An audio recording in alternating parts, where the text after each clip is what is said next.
masih dengan background yang sama. Jadi hari ni aku nak cerita tentang main game. Orang-orang yang main game, orang yang terlibat dengan content creation. Content creation tu macam buat YouTube ke apa, buat video dalam Facebook, macam buat video ke dalam TikTok ke apa ke semua, lebih kurang macam tu lah. Golongan-golongan macam ni dianggap macam membuang masa. Pada dahulunya, kalau main game, memang kita anggap macam orang tak ada masa depan dan satu aktiviti yang tak menyihatkan dan buang masa. Tapi sekarang kita nampak ada golongan-golongan kaki game ni yang berjaya dan menjadikan gaming sebagai career diorang. Termasuklah content creator pun jadi punca rezeki diorang untuk teruskan hidup ni. Menjadi pendapatan dekat situ. Dalam tempoh setahun 2 tahun ni aku ternampaklah satu perkataan di mana orang selalu menegaskan untuk memperkasakan ekonomi digital. Bila cakap tentang ekonomi digital, orang akan menganggap tentang berniaga secara online. Itu je lah, berniaga secara online.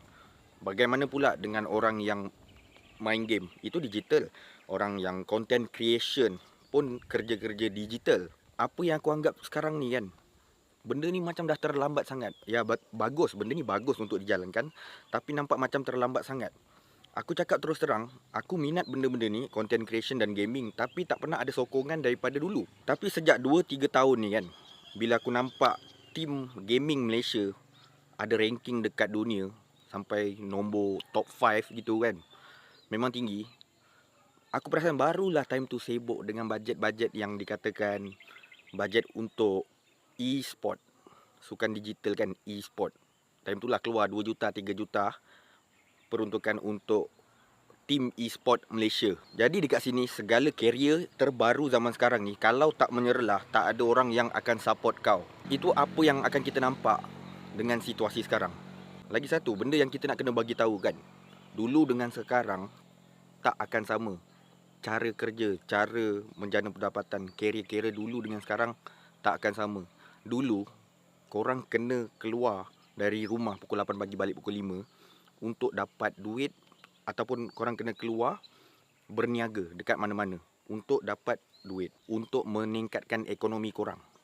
Zaman sekarang, bila duduk dekat rumah, menjana pendapatan dalam rumah, dianggap macam pemalas. Orang tak nampak, orang takkan dapat nampak, takkan dapat baca apa yang kita buat. Hanya dengan duduk rumah, orang akan anggap kita menganggur, pemalas ataupun biawak hidup. Sebenarnya aku mengharap supaya golongan-golongan atasan ni semakin memberi peluang, sentiasa menyokong golongan content creator ataupun gamers ni untuk menyerlah. Kalau tak ada sokongan, benda ni takkan trigger. Kita takkan dapat trigger bakat-bakat baru dalam dua bidang ni. Ini bidang terbaru. Korang bayangkan ketika PKP, kerja secara fizikal, keluar dari rumah, masuk ke office, masuk ke kilang. Kesan daripada PKP ada yang sampai gaji separuh. Kerja tetap kerja tapi dapat gaji separuh. Lepas tu aku dengar cerita macam-macam lah. Janji nak bayar gaji bulan depan, ada yang tak dapat. Lepas tu ada yang sampai kena buang kerja, syarikat ditutup. Jadi bila kerja-kerja secara fizikal ni tak ada, waktu tu siapa yang naik? Adalah golongan-golongan yang bekerja secara digital, termasuk gamer dengan content creation, termasuk sekali peniaga online. Tapi sekarang kita boleh nampak di mana golongan-golongan atasan ni sangat menyokong hal-hal berkait dengan career digital ni hanyalah berniaga secara online. Korang tak nampak ke bila pergi ke sana, kursus makanan, kursus proses makanan, kursus tanaman, kursus apa bla bla bla.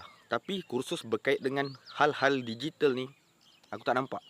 Tapi bila orang-orang yang bekerja, berkarier dalam bidang digital ni naik, time tu lah sibuk nak panggil, nak minta penerangan, nak minta ceramah lah apa.